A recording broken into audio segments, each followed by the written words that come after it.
mbokk yi asalaamaaleykum ñu ngi nuyu mboolam yépp jotaay bi di jiital ci nuyoo bi normalement membre gouvernement bi laa waroon doore waaye maa ngi jiital ci nuyoo bi suñu naataango syndicaliste yi sànq maa ngi wax doyen que li mu def c'est du gâchis ndax doo former un produit syndical ba pare di ko exclure ci syndicalisme di nuyu les organisations patronales yi fi teew leen gërëm ci seen patience ak seen qualité contribution yi nuyu sama membre gouvernement bi fi teew yépp l'ensemble des ministres yi fi teew ak ñi fi jotul teew di wax ni jotaay bu am solo la son excellence le président Bassirou Diomaye Faye bëggoon ko mu nekk en droite ligne ci li mu def dès son installation defe naa parmi ñu njëkk a recevoir séparé organisation patronale yi la ak organisation syndicale yi depuis lors ñu waxoon ni war nañoo ubbi discussion yi ak dialogue bi waaye ñu jàppoon ni lu ñu waroon waajal la waajal googu nag du ñàkk wekk wala ñàkk yéeg syndicat yi donte sectoriellement defe naa ministre yu bari contact ak syndicat yu dépendre ci seen tutelle di waxtaan ak ñoom di signé ak ñoom ay contrat kon le dialogue n'a jamais été rompu avec les organisations syndicales waaye dialogue bu gën a yaatu nga xam ne day dajale ñëpp moom lañ ñëw nañu xaar tuuti xaar nag mooy comme discussion yi toujours dafay lalu ci lii laa bëgg ak lii laa mën diggante syndicat ak ses employeurs qu'ils soient du public ou du privé discussion bi fondamentalement day lalu ci kii laaj ni lii laa bëgg kële tontu ko ni lii laa mën ñu ne nag loolu ku ko war a def bu dee responsable nga danga ko war a def ci kaw nga xayma li nga fi fekk ba xam lu mu doon natt sa doole ba xam nu mu toll waaye it xool lan mooy li nga am ci ay atu waaye lan mooy aussi li nga xam ne c'était faiblesse muy faiblesse conjoncturelle wala faiblesse boo xam ne lu war a gën a mën a yàgg la loolu taxoon ñu doon xaar waaye xaar gi du ragal syndicat yi bañ a wax ak syndicat yi du xeeb syndicat yi du bërgëlit ku nekk na def lu ko neex liggéey boobu nag def nañ ko ci am boo xam ne guléet la ci Sénégal il nous fallait une situation de référence nous l'avons maintenant.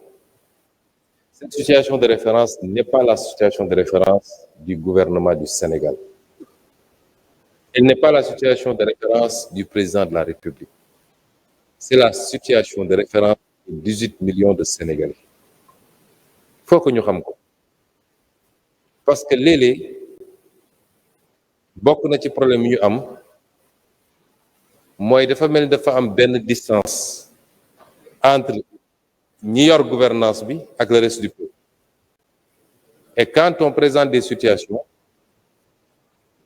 day mel ni concerné wul lu dul ñi jiite nañu xool nu ñuy fu ñu jëm ak moom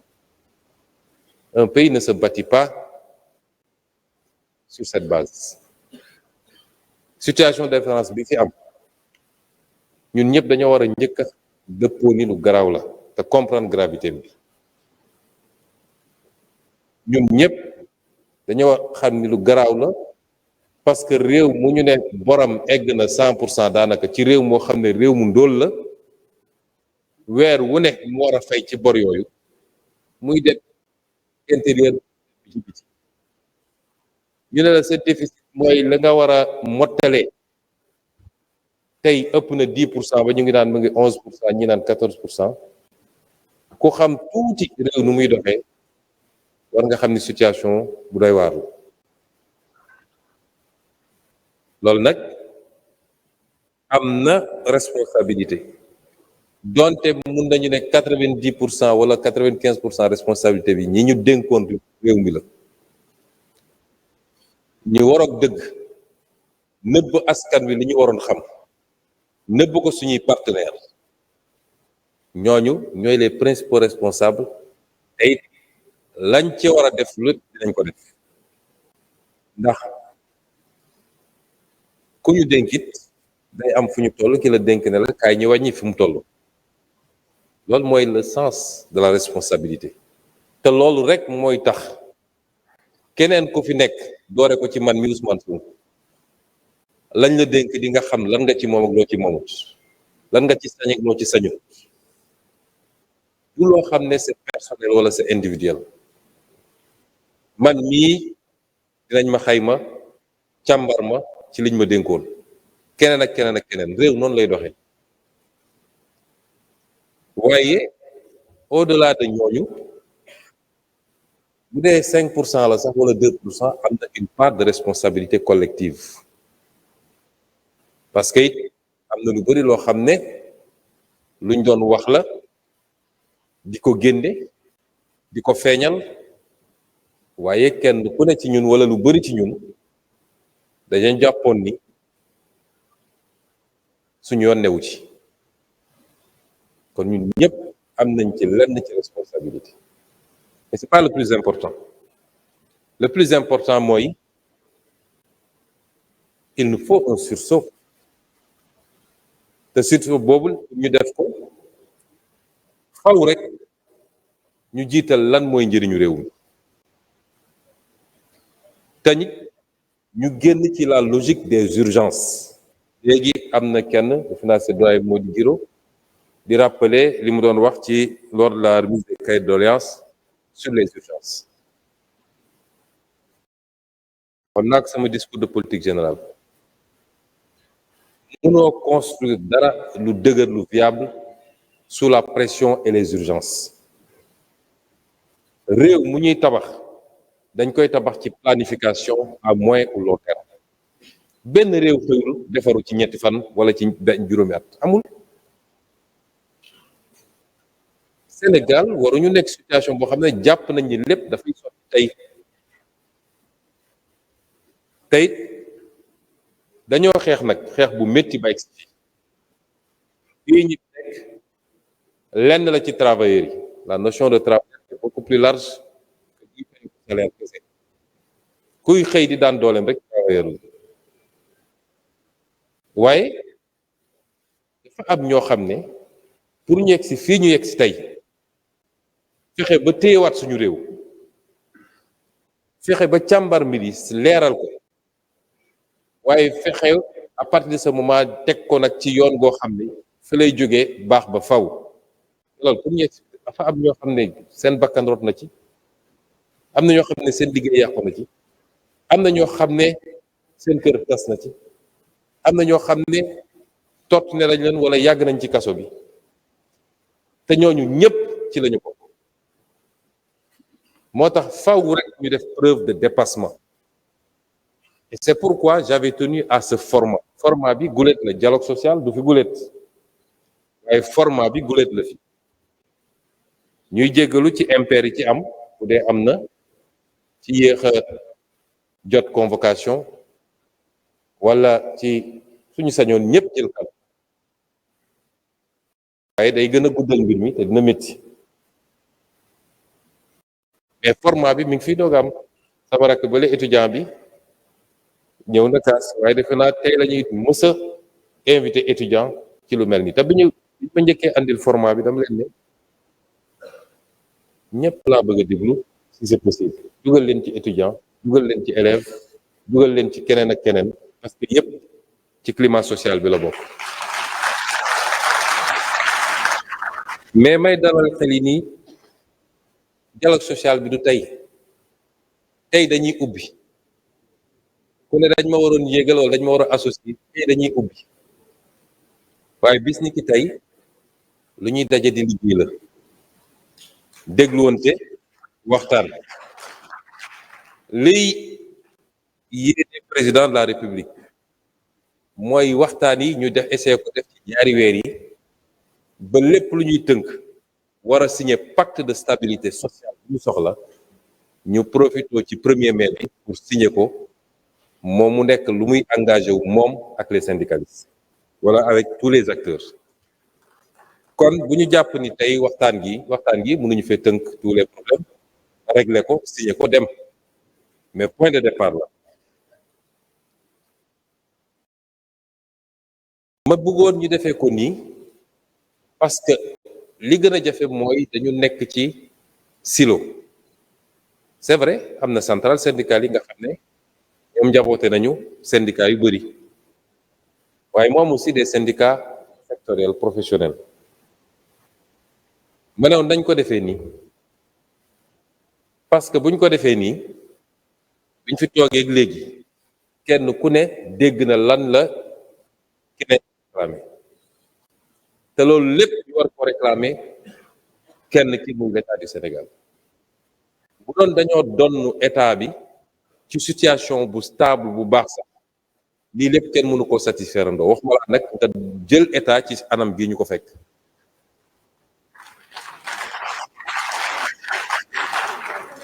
ba tax nag dégloonte bi te mu yaatu baax na parce que kenn ku ne bëgg na indemnité bu mel nii kenn ku ne bëgg na avantage bu mel ne le kenn ku ne bëgg na stabilité de l'emploi kenn ku ne bëgg na loolu yëpp dañ koy dajale waaye li ñu mën a gaaral ñëpp mooy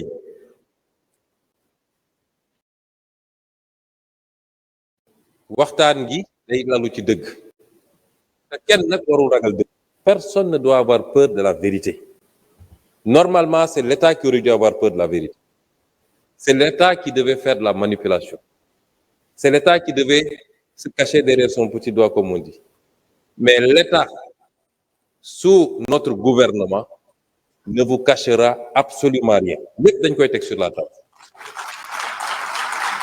Lépp dañ koy teg sur la table. buñ ko tegee sur la table nag ci base boobu nañu waxtaan ndax yéene moom ku réew jaral lim la jaral ba ñu dénk la ko sa sañoon kuy yeewoo ci réew moomu rek aajoom yëpp faju loolu moom mooy suñu yéene ñun suñu sañoon kuy yeewu ci réew mi rek sa aajo faju ku doon fayeeku juróom na nga fayeeku téeméer wala man de loolu moo ne sama xol bi yéene naa ko kenn ku ne te dañ ciy liggéey nag lu ñuy jour après jour semaine après semaine mois après mois waaye du loo xam ne lépp mun nga ko sottil tey tout de suite et maintenant loolu état bi mënu ko ba tax lañ ci mën ministre fonction publique wax na ko léegi injustice bi ma dugal ci syndicalisme injustice la bañ ko bi ma dugal ci politique injustice la kenn mënul accepter injustice moo tax justice sociale suñu préoccupation ci revendication yi ñuy wax am na yoo xam ne dara mënul justifier ñoo bañ a def ay jéego dans le court terme pour ne pas dire dans le am na yoo xam ne ce sera dans le moyen terme mais lépp dañ koy delloo ci dialogue bi li tax boobu ba léegi yenn yi ñu ne woon nañu tey parce que nañu reconnaître ni suñu système surtout dans la fonction publique depuis 20 ans dañ koo déstructurer complètement système fonction publique dafa amoon cohérence d'ensemble am des grilles ñu xam sur quelle base lay am différence entre nit ñi ñu ne grade am na ñu ne échelon am na ñu ne ensuite ñu xool fonction bi yan prime la àndal ne loolu amatul ci fonction publique Sénégal amatoo munoo méngale rémunération bi ak hiérarchie di nga gis ku nekk hiérarchie C wala B mën a fay koo xam ne ma nga hiérarchie A juróom yoon nga gis ay corps yoo xam ne man ëppalantewu ma njëriñ les corps yàgg naa ko wax man impôt domaine laa ne woon ba may ne impôt domaine nekk syndicat yàgg naa wax gisuma ban njëriñ la nit kuy liggéey impôt am te enseignant bi amu ko wala médecin bi amu ko ça c'est la vérité kon am na loo xam ne dañ ko destructurer suñu fonction publique te li ko andi bokk na ci de la démagogie politique li ñu dal ñi yëpp looloo ko andi ministre du budget wax na ko un État ne peut pas et ne doit pas vivre au-dessus de ses moyens mënul nekk sur le long terme mais bu dee ci wàllu politique ñu ne fal nañ ma te bëgg naa am ñaareelu mandat lu gaaw a gaaw te samay moyen mayuma ko parce que moyen état fan lay jóge moyen état li ci ëpp ci l'impôt bi la jóge xam ne léegi ku ne bu ñu laal impôt yi waaye nañu wàññi dund bu ñu laal impôt yi waaye nañu yokk salaire impôt googu mooy fay salaire yi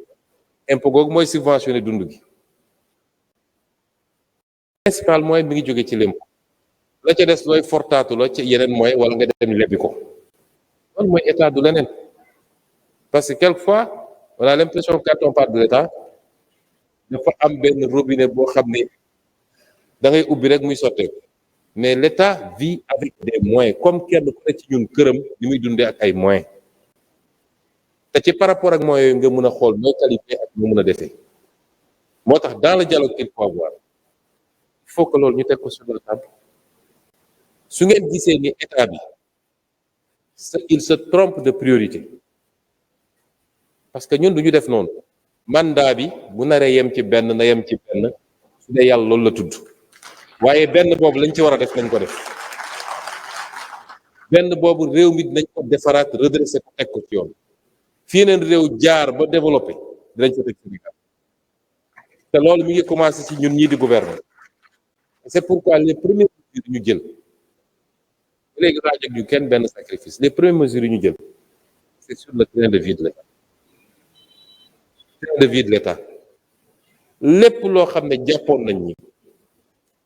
lu superflu la ñu ngi koy dindi am nga ay détails yoo xam ne soo ko waxee ñun ay détails la mais lu am solo la ci suñu consommation ñu ne nañu njëkk a commencé ci ñun man rek dañu àndil proposition primature amatul presque auto il faut ñu jënd 30 auto man leen jënduma auto nañu defar auto yi fi ne woon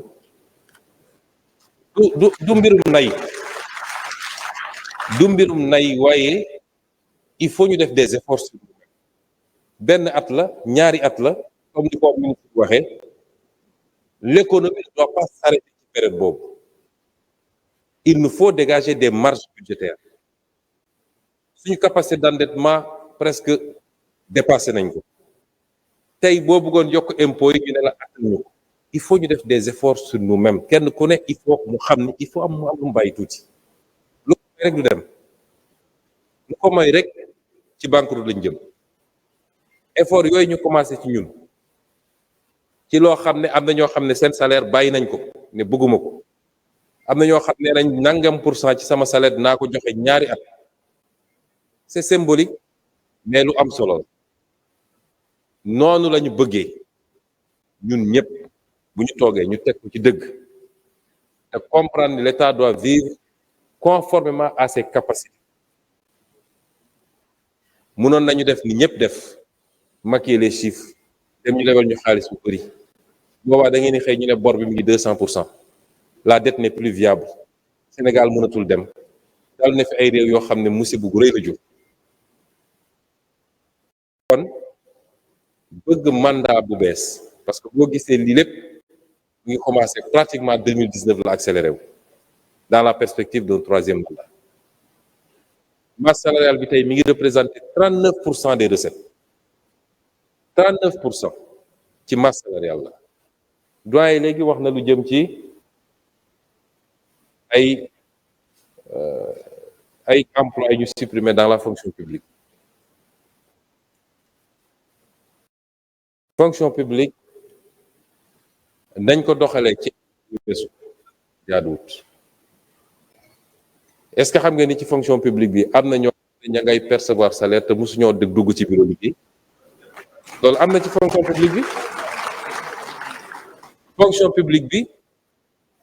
am na ñoo xam ne recruter dañ leen te ça correspond à aucun emploi bu ñu soxla.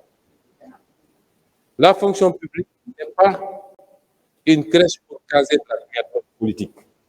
C'est pas ça la fonction publique aussi. Parce que ñun am nañu suñuy militants su dee ku ñëw te damaa soxla parce que il faut me satisfaire tout suite nit ñi nga créer yoo xam ne répondre à des besoins dugal fay nit. Ministre wax na ko léegi am na ay wala ay projets mënoon salaire rek lay fay. C'est pour caser de la clientèle. Un état responsable loolu dafa war a évaluer càmbar ko li nga xam ne correspond na ak li ñu soxla dëgg état bi dox wasalaam la nga xam ne bokkul ak loolu ñu xool feneen fu ñu koy déployer. Ça aussi on l'assure parce que dans un pays ñun li suñu responsabilité mooy fexe ba ñële dox fexe ba l'activité économique dox que le secteur privé marche correctement parce que le secteur privé moo war a nekk le premier employeur dans un état bu baax. C'est ça la réalité. Mais suñu inversé mbir mi ba tey tous les dépôts d'emploi ci état bi la parce que secteur privé bi loof na état bi fi mu mënee dégager des marges pour gën a mën a appuyer l'activité économique amatu ko parce que lépp mu koy dugal ci loolu moo tax ce dont il est question mooy ñu toog waxtaan ci suñu modèle bi ñu amoon am na lu ci baax waaye bëri na lu ci baaxul su baaxoon du ñu nekk situation bii ñu nekk tey yàlla dafa bëgg réew mi parce que imaginez si ce système devait continuer s'il n'y avait pas eu cette alternance mais alternance bi dafa am lu mu war le commencé wul jéego ci la commencé mooy lii ñu yàlla may ba ñu am un leadership boo xam ne amul kenn kuy laam-laame ni jub na te bëgg na réew mi te am na gis-gis mais été na d'un pays dans une situation il faut qu'on s'entende sur un consensus parce qu'un pays n'a décollé sans consensus fort ñaar moo mën a am boo seetee les pays qui ont décollé ces dernières années c'est des pays où les libertés ont été réduites du ma tudd pays waaye dem leen ci pays asiatique yi dem leen ci pays arabes yi wala feneen ak feneen c'est des pays yoo xam ne les libertés ont été réduites pour ne pas dire complètement annulées liberté politique liberté d'association liberté syndicale ce qui a laissé une marge pour que nit ñi mën a déglu ñun on est une démocratie et c'est tant mieux il y a des libertés et des droits qui sont consacrés et c'est tant mieux mais plus il y a de liberté et plus il y a de droits plus il doit y avoir de la responsabilité parce que ça va avec et c'est pourquoi modèle bi dafa war a toog nekk ñun ñu toog waxtaan teg ko ci lu leer ak dëgg xool lu kenn ku ne attan ak lu mu attanut parce que injustice c'est dans les deux sens état bu mënee ba mu leer ni mën na ba pare bañ a def c'est une injustice jaay doole la mais travailleur bu laajee état lu mu mënul te mu leer ko ni mënu ko injustice la jaay doole la et c'est pas parce que am naa sama droit de grève que dinaa ko imposer état et c'est ça qui conduit à la confrontation et personne ne souhaite la confrontation parce que personne n'y gagne personne ne gagne dans la confrontation sociale ñun ñëpp ñun su ngeen ñuy juger les électeurs nous jugent au moment des élections le Sénégalais lambda le travailleur nous juge dans les actes qu'on pose tous les jours mais une fois qu'on aura qu'on sera assis d'accord ci benn pacte ñu ne leen lii ak lii ak lii ak lii la ñuy def ci diir bi ak ci diir bi ak ci lii mooy jeexital bi ci réew mi ci loolu ngeen ñuy juger yéen mais en contrepartie on vous dit qu'on a besoin de stabilité pour le faire sànq monsieur Beydi Agne dafa utiliser benn expression nee na sortir de la zone de turbulence naka la ñuy génne ci zone de turbulence bu dee pilote beeg passager yeeg ñëpp a ngi xeex ku nekk di dóor kuñ per morom du ngeen génn ci door zone de turbulence il faut au moins ñu am ce minimum là pour mun a génn ci zone de turbulence bi ce qui fait que réew mu nekk dafay réew yu développé yëpp commencé dañoo construire leur modèle ñun dañoo am des acquis yu fi nekk ba pare yoo xam ne kenn ci ñun nu cey dellu ga mais nu ñuy def ba construire un modèle sur la base de ces acquis là c'est ça l'objectif du dialogue auquel nous vous avons convié ñu def ko teg ko ci dëgg teg ko ci patriotisme teg ko ci transparence teg ko ci altruisme c'est ça le sens du dialogue auquel nous vous avons convié durant cette période tey à partir de demain en tout cas les jours à venir il y aura des rencontres sectorielles il y aura des discussions am na préoccupations yoo xam ne man maa ne woon nañu xaar et madame du SAES moi je ne pense pas que dans le ce que vous avez signé avec le ministre secrétaire général du gouvernement qu'il y ait eu un engagement sur une date pour prendre le décret rek maa ngi doon liraat le document mais jamais il n'a été question d'une date précise pour adopter le décret à l'Assemblée nationale du moins en conseil des ministres man maa ne woon nañu xaar ba ñu am d'abord la situation de référence benn ñaareel bi ñu am ndaje bi ba noppi parce que l'autre problème qu'il y a te moo ñu conduire ci lii mooy l'escalade fii tous les syndicats ñëw nañu wax seen plateforme revendicative wala accord yu ñu signé woon te defuñu ko dès que tu accordes à un tous les autres te disent defal ma ko parce que defal nga ñël et c'est ça qui amène à l'escalade moo tax ñu am le tableau global et je sais que ay patriotes ñoo fi toog ñu ma gën a nekk patriote ça je le sais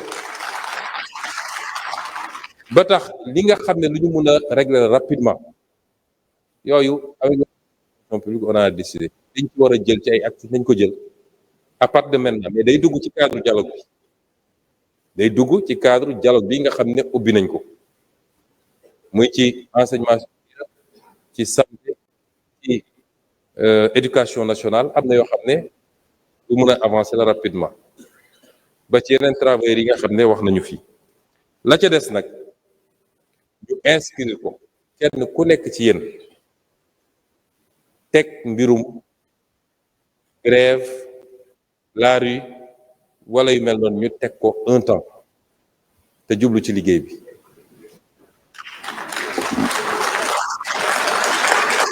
bi nag mooy lan neew ñu leen ngeen teg ko rek dem toog seen kër da ngeen koy teg ñëw ñu ànd liggéey suñu tànk seen tànk ngeen di gis li ñuy def bis bu ne ñoo koy defandoo ci diggante boobu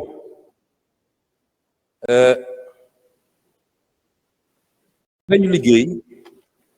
ci finaliser le pacte bi nga xam ne moom la ñu bëgg a signer fii ak le 1er mai muy benn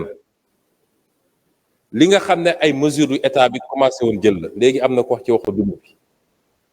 mais l'état a fait des efforts énormes ci dund bi taxes yi mu doon jël yëpp mu renoncé ko ci produit ak yeneen mais réew mooy li ma leen wax il faut que ñu liggéey sur le moyen terme ndax réew moo xam ne li mu soxla li ci ëpp da koy jéggaani produirul il dépend où il est très exposé au choc exogène ci ngay lekk li ci ëpp bàyyoo ko fii produit pétrolier yi nga soxla toutes les consommations loolu yow mën nga bàyyi taxi yi mën nga bàyyi li waaye la ceeb bi di jar sur le marché international mënoo ko changer c'est ça la réalité parce que li mën a surenchérir ceeb bi dañuy xool lan moo ciy responsabilité état lan moo ci mën a nekk responsabilité état ak lan moo ci responsable su doon ceeb bi dañ koo jëlee bitim réew mu jar fukk état ñëw teg si juróom wala beneen fukk ci taxe nga ne état bi moo tax ceeb bi cher mais état bi nee na man lépp banaa ko waaye li Inde jaayee ceeb mënoo mu ca dara moo tax ci suñu programme de développement li ñu ne suñuy priorité loolu tam am na solo parce que non seulement dem nañu lebi xaalis bu bëri mais yóbbuñu ko ci priorité réew ñun de li ñu gëm mooy balaa nga naan naam ne fa sénégalais yi il faut ñu lekk lu baax ci njëg gu yomb il faut ñu faju ci njëg gu yomb bu ñu feebaree ak faju qualité il faut ñu am njàng bu jaar yoon il faut yooyu ci suñuy priorité la moo tax mbay mi càmm gi napp gi secteur industriel loolu mooy suñuy priorité c'est pas faire de grands immeubles ñu ne xool leen immeubles yi ñuy tabax wala de grands stades loolu mun na ñëw après mais construisons d'abord une économie créons les conditions de notre souveraineté loolu dafa am solo mais noo tabax te loo soxla yaa ngi koy jéggane ci biti munoo fexe ba wàññi njëg yi ñi ngi dem ci léegi ñu dem ci deuxième phase wàññi njëg yi le ministre du commerce là déplacé wu na dem Inde waxtaan nañu ba naxanteeg ñoom am ay taxes yoo xam ne teggil nañ ñu ko ak yenn ak yenn nous sommes obligés de faire comme ça c'est la réalité mais ci diggante boobu bu ngeen ñu accordé moratoire bi ñu ne la bokk na ci chantier yi nga xam ne continuer liggéey ci réduire le coût de la vie. Ensuite on a un vaste programme de logements sociaux bokk na ci li waroon programme présenté fii ñu ci njëkk a profiter c'est les couches les classes moyennes comme on le dit les travailleurs lu ñuy liggéey la parce que jàpp ñi ci préoccupation essentielle de tout citoyen rawatina borom kër mooy nga am foo moom sa bopp boo weer kenn du la fëgg ne la andi location lu ñuy liggéey la ak yéen dinañu continuer aussi di liggéey ci lépp loo xam ne farata la ñu fexe ba retard du ci am te kenn du ñaxtu bokk na ci salaire bourse indemnité yeeg prime yi bi dina ci enseignement bi dina ci enseignement supérieur bi éducation nationale yooyu yëpp wax nañu léegi li jëm ci dette publique bi dette publique yi ñëpp am nañ ci responsabilité parce que am na ñoo xam ne dem nañu jël ay engagement ak état te jaarul ci yoon marché sax xamuñu ko woon am na aussi ci système bancaire bi ñoo xam ne dem nañu dugg ci logique financement boo xam ne dafa génn cadre finance publique yooyu yëpp am na fi ministre des finances mais n'empêche la ñu war a def ci effort ñu ngi koy def ba nga xam ne arriéré yi surtout intérieur bi ñu fexe ba éponger lañ ci mën graduellement mais surtout fexe ba lii andi yenn problème yi chaque jour te coow di am ñu fexe ba loo du am retard mais nañ ko def ci anam bi mu gën a rafete loolu tam engagement yi ñu mën a jël la tout de suite et maintenant sur les salaires les bourses les repreneurs des universités des restos des universités la dette intérieure des BTP continuer di liggéey sur la baisse des denrées ak yeneen yi ma wax ni ensuite ñu liggéey sur ce qu'on appelait nous le rebasing social mooy tey tout le système social la protection des travailleurs le nouveau code du travail ñëwoon na en première lecture ñu delloo ko ministère bi pour ñu def yenn correction yi waaye les équilibres la justice et l'équité dans les systèmes de rémunération yooyu yëpp on va y travailler ensemble en toute transparence parce que am na loo xam ne du koy andi mooy toog les enseignants supérieurs dañ koy wax yenn saa yi keneen da koy wax yow mun nga nekk classe exceptionnelle wala hors hiérarchie wala leneen nga gis koo xam ne peut-être c'est dans le temps sax qu'il a été recruté avec un baccalauréat mais li may faye ko ceeb il faut qu'on travaille à ce basique ba nga xam ne nañu delloo si suñu fonction publique fu mu newoon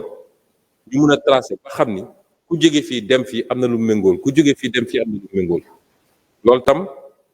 suñu offre la ci li ñu war a liggéey ensemble la main dans la main continuer it di liggéey ci euh, bâtir ensemble li nga xam ne moo war a nekk le socle la rampe du lancement définitif. Parce que on vous a présenté un programme qui est très ambitieux. Bâtir une industrie, faire vivre nos différents secteurs du primaire, mais travailler à nous réapproprier toutes nos ressources. Il y a un travail extraordinaire qui est en train d'être fait. Bu ñu jotee nañ leen wax di lii la parce que loolu dafa bokkoon suñu combat politique. Lan la ñu am ci suñu pétrole suñu gaz lan la ñu am ci suñu jën gi et cetera et cetera yooyu liggéey ba réapproprier ko état bi dina mën a gën a am marge yi ngeen bëgg pour construire un développement xam ne peut-être dans quelques années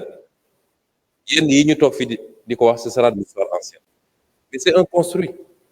ça ne tombe pas du ciel et ça nous voulons le faire en toute transparence, la main dans la main avec les partenaires que vous êtes, le patronat, les travailleurs et tout le monde. Yii